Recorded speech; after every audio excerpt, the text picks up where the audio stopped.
Right now, I'm not gonna lie, I'm a little hurt, y'all, because I just came across this article right here, and this article basically explains everything that happened to me.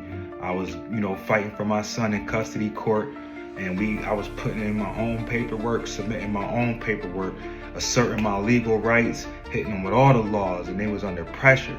So then they came up with this plan B that they did. We already had our set judge, which is Judge Rosario. She was a court referee. She's not a real judge. She's a court referee. So that was who was handling our case. So that means anytime I submitted a motion, anytime the other side submitted a motion, it always went in front of our court referee, which is Judge Rosario. So once I started submitting my paperwork, and to make a long story short, I'm representing myself now, putting in my own paperwork that has strict laws that they must follow, that they must abide by. Now the court is under pressure now, because now they under pressure. So pretty much, the other side came up with a plan B. This was very odd to me. They went and had a emergency court case in front of a real judge, which is Judge Cecil. So now all of a sudden, they're not in front of our Judge Rosario, who we always see. Now they're in front of Cecil, and I wasn't there. So how y'all conduct the hearings without me even being there? I get some letter in the mail saying that some hearing was held and that there's a temporary court order blocking me from all contact with my son, from talking to him, FaceTiming him, visiting him, seeing him, text message. And it even said that if I did any of those things, I would be held in contempt of court.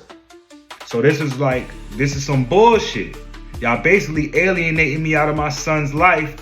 And then the rules say that both parties need to be present in court. Anytime a decision like this, where a kid is being stripped out of somebody's life, you're supposed to definitely be present. I should have been at that court hearing so I could argue my rights. But instead, they did this temporary order right here without me even being there. And I'm receiving something in the mail telling me I'm no longer allowed to speak to my son. And that if I do, that's contempt of court. So now this story just came out 15 hours ago. So it came out yesterday, where the Idaho Senator Tammy Nichols, the Idaho Senator, is raising concerns. She's raising red flags about the family court system. So it's not just me who in this.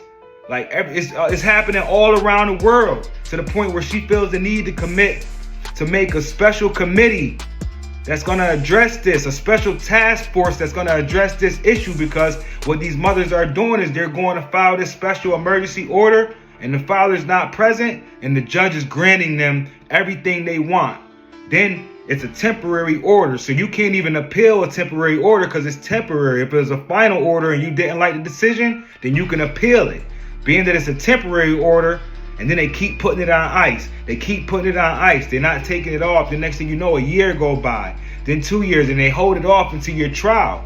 But then in the meanwhile, you waiting for trial, they're pushing it back, adjourning it back, rescheduling. So this is all time you missing with your son. That's not fair at all.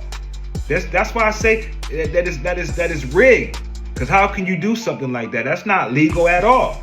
Then y'all want to take our money, try to up the payments on the child support, but you took all the rights away, but you upped the money? How that work? Make that make sense. Is that what it was all about? Strip me of all my rights so you can charge me more money, saying I'm not around? You made it so I'm not around. Now I gotta pay for what you did? Can y'all make that make sense? Then when I start getting mad, or if I even show any sign of frustration, now they say, oh, he needs anger management because he's mad. And then you know the old black person, angry black person. So they love to run with that narrative already. But then when you actually got real reason for being upset, they try to label you as a angry father. Now you need anger management to see your son.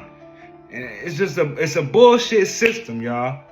And I'm about to expose it all. I'm willing to fight tooth and nail for my son, period.